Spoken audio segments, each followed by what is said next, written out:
Welcome to MES e-learning channel. In this session, we are going to understand craft as a pedagogy with regards to Gandhiji's Nai Talim. Now, education is a process of acquiring knowledge, skill, values and attitude that enable an individual to lead fulfilling lives and contribute positively to the society because of the gainings or because of the knowledge the person has gained out of the system of education. All-round development is an essential aspect of education, which emphasizes the holistic growth of individual in all the dimensions of life, which includes intellectual, emotional, social, physical and moral development. Craft as a pedagogy refers to how craft can be used to teach students different aspects of their curriculum. It is used as a meaning of teaching and learning. The concept of craft as a pedagogy has been used with regards to different educational aspects, and it was first, the proponent of craft as an education was Mr. Mahatma Gandhi, which he called as Nai Talim.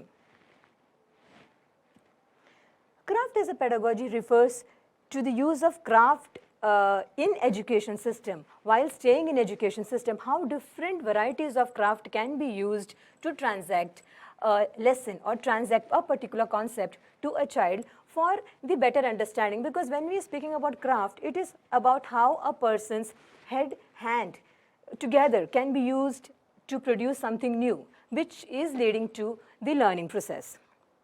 Gandhiji's Nai Talim meant new education in Hindi, which is a system of education which is developed in the early 20th century.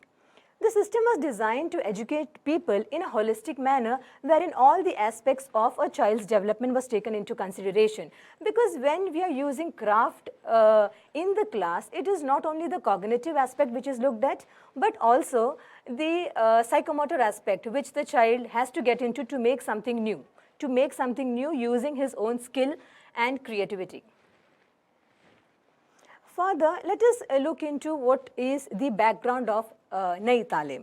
Now, Gandhiji placed this basic education system.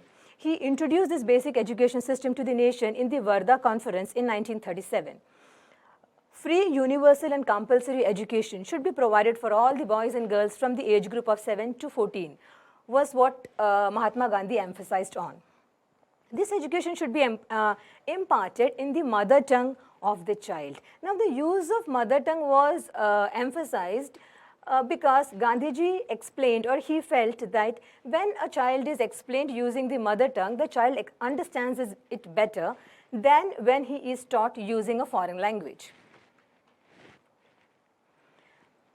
Gandhiji also ensured, or he also wanted, that all education should center around some basic craft chosen giving regards or considering the capacity of the child and also which would fulfill the needs of the society. The child should be making some craft item or some item which is having a utility value which he would be learning during the process of making it, and also it should have a value in the society. It should be able to fulfill the needs of the society. The selected craft should both be taught and practiced so that the children are able to produce article which can be used and sold to meet the part of the expenditure of the school. Gandhiji felt that the person should be self-reliant. The child, even when the child is in school, should be able to meet the expenditure for his schooling, the requirement of books and other things used for education should be provided or should be from his own earnings. So when the child is making something and when it is sold, the child will earn some money which he can use for his own education purpose. The craft must not only taught mechanically, it should not be taught only the child should not only be taught the steps of making it, but the child should be able to understand the scientific implication along with the process of making it. In the craft-centered education, all the subjects to be taught were integrally related to the selected craft or the child's physical and social environment. If the child belongs to a lower social economic background, the craft which the child would be learning will be something which will be useful for the child in that particular circumstance. And this will change depending upon where the child is coming from, his socio-economic background and also his physical and mental capability.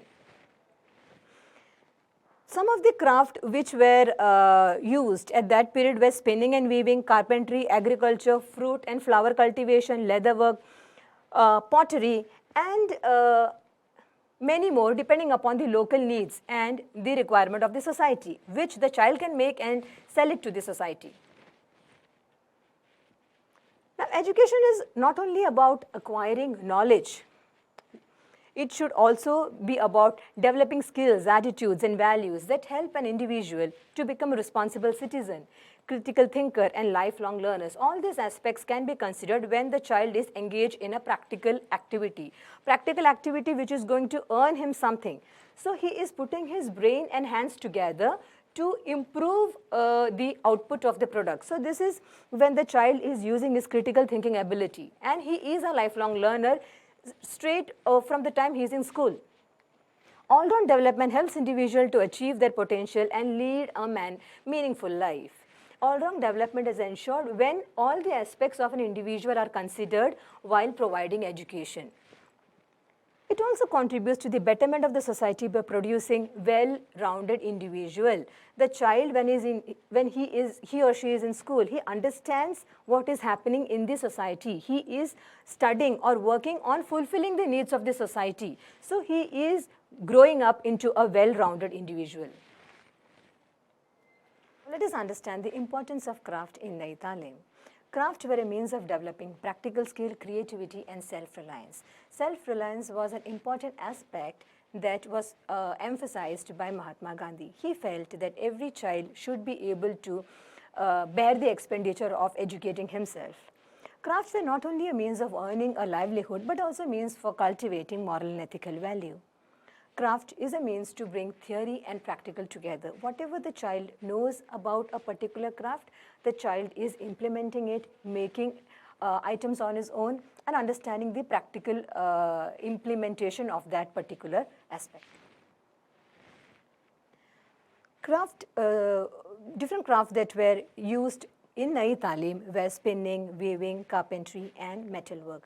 They used to make this craft out of the natural material which was available to them.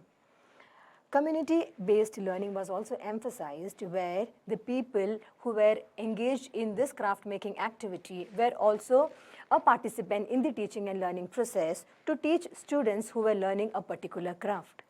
It helped to foster a sense of social responsibility and civic engagement amongst the students, because students were continuously interacting with this community people to learn different kinds of craft. Craft is also a means for promoting self-discipline, self-reliance, and respect for nature and environment.